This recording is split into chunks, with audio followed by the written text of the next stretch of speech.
kuti aiwa tagara pasi imi matituma kuconference timakatituma mukati endai munotaurira vamunangako kuti basa richiripo kuti muite toda kuti mugare kusvika 2030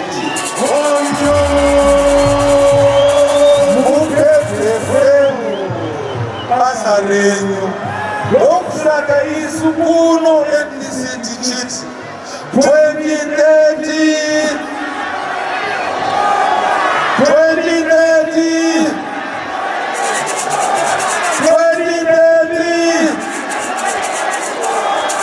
pasi nenzara pasi nayo mama maresolution atakaita takaita resolution tichiteedzera iye mukuru wenu vamunangako vakatidzidzisa kuti pasi necorruption pasi nayo pasi nemoney laundering pasi nayo muspeech yavakaita 2018 vari kugwana saka isusu takati speech iyoyo toda kuichinja iite resolution yekuti toda kuenforca anti-corruption and anti-money laundering mutemo muno muZimbabwe.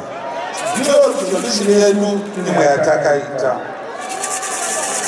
muno NDC mu zone 6 makazara ndo mune industry munozviziva here kuti 65% of our industry is informal. Muno Mbare is over $1 to $3 billion industry.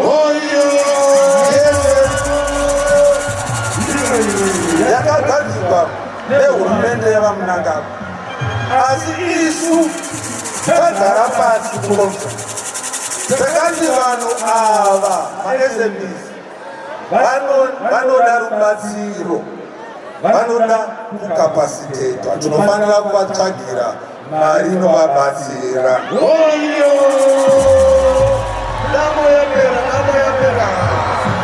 Saka muchazoona pamberi apo ndakukutaurirai kuti vaona nyaya iyi vamunangagwa vaiona nyaya iyi vakati navo vada kukontributa kuzone 6 tichataura nezvazvo.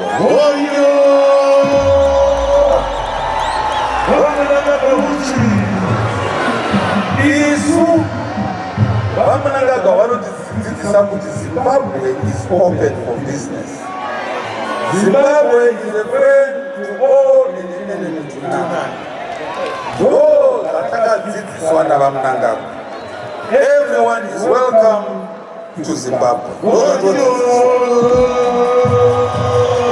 Asi pane mitemo yakaiswa iri muZIDA Act zvakare yakairi muIndigenization Act. Mitemo iyi yaiti pane imwe industry yatida kusiyirawo maZimbabweans. Akabva anzi muAct idzodzo ino anofanira kuti ari mareserve sectors. Saka tiri kuconference takawirirana kuti tinofanira kureviewa tomeka sure kuti maregulations aya ainforcwa to make sure kuti maZimbabweans abenefita mumareserve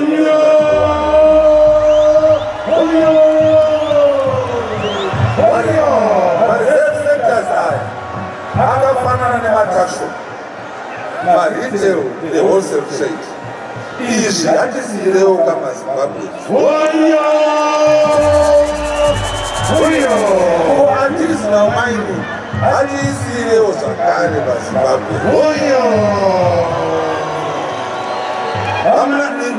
Tiri kuconference ikoko takawirirana zvakare kuti tiite resolution yatichabetserwa naSisi Maletera kuti panzvimbo dzese dziri muzone 6 dzinozimba public spaces tinofanira kuisa free wifi.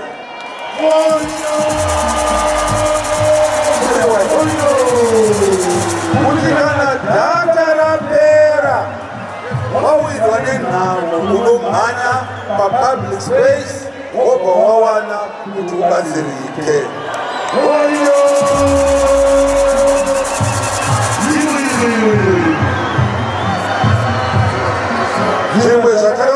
chokupedzisira chandinoda kuti taure nezvazvo tine maresolution akawanda asi yokupedzisira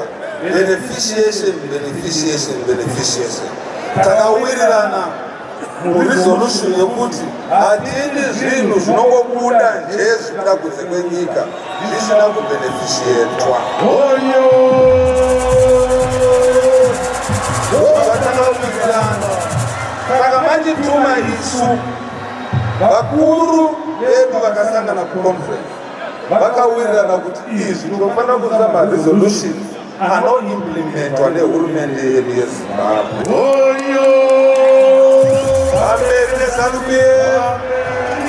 Ameri neZANU-PF, Ameri navaMnangagwa, IDP,